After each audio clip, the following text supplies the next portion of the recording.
Evening Pinter folk, welcome back to another edition on our channel from 80 and Estelle, and this is just quickly to cover off our initial thoughts on the new Pinter 2 after completing our first brew, which was Tropical Debate. So overall construction, yeah, from Pinter 1, which is sitting beside me here, to Pinter 2, there's a considerable improvement in the overall manufacture and robustness of the device.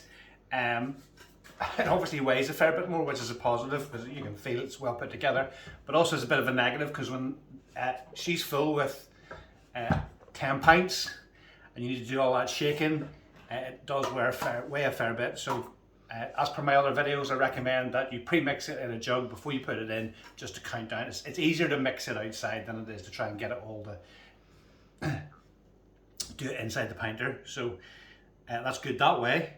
We'll take the tap out because the new pressure release valve on the back, I think, is a much more reliable device, and there's so many more settings.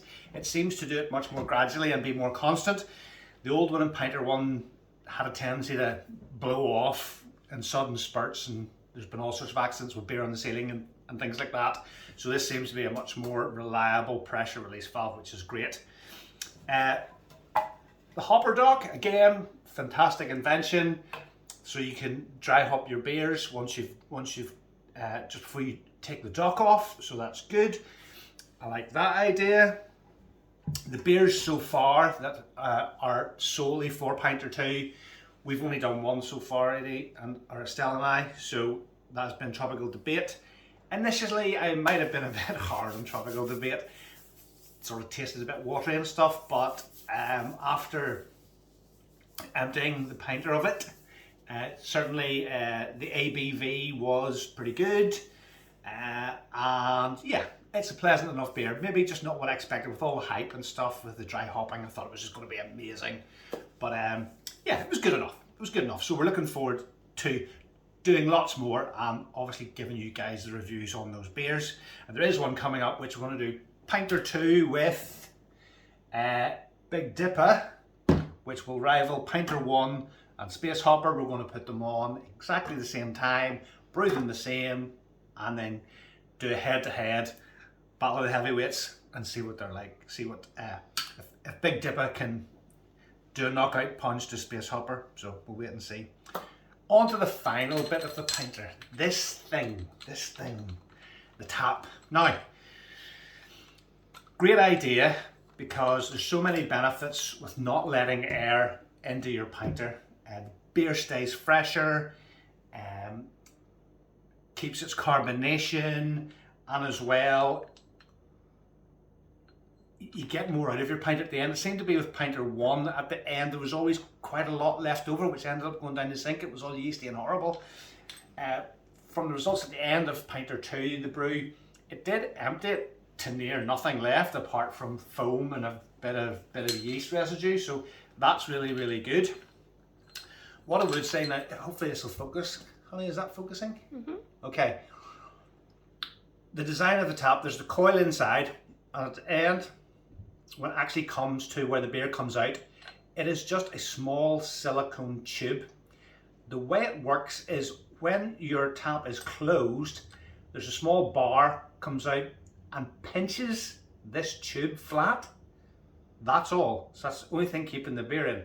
So if you think it's a bit like keeping your thumb over the end of your garden hose, because it only has 3 settings, this thing, it is off, it is on, or at the end I call it vented. So if you open it right flat down to 90 degrees, it lets air into your Pinter to let the final dregs come out when there's no pressure to force it through the tube. So if you guys bear in mind when you are actually pouring, it is either off or on. And if you're getting squirts, it means you're holding it sort of in between off and on, and you're still crimping this ever so slightly, or there's a blockage within your little tube and it's not opening correctly. As you can see at the minute, it's quite circular. This is the way it should be when you're pouring to get a steady flow. So if you're having issues with pouring, just make sure that when it's fully open, that it is open. so it's not stuck together in, because it is only a silicone tube. So just keep an eye on that. That's our best tip on that one. Overall, I think it will take a bit of getting used to. I'm looking forward to doing the next brew, and there's things I have learned, as even just with doing one brew, there's things I've learned, so looking forward to that. It is, to me, slightly better than Pinter 1. Obviously it had its faults, but we learned to live with Pinter 1's faults, and I think the same is going to be true for Pinter 2. It's still not perfect, but it's pretty close. So guys, if you have any questions, please put them in the comments down below. I will get back to you. Otherwise, look forward to our next video when we do shoot the head-to-head with Big Dipper versus Space Hopper. We'll see you then.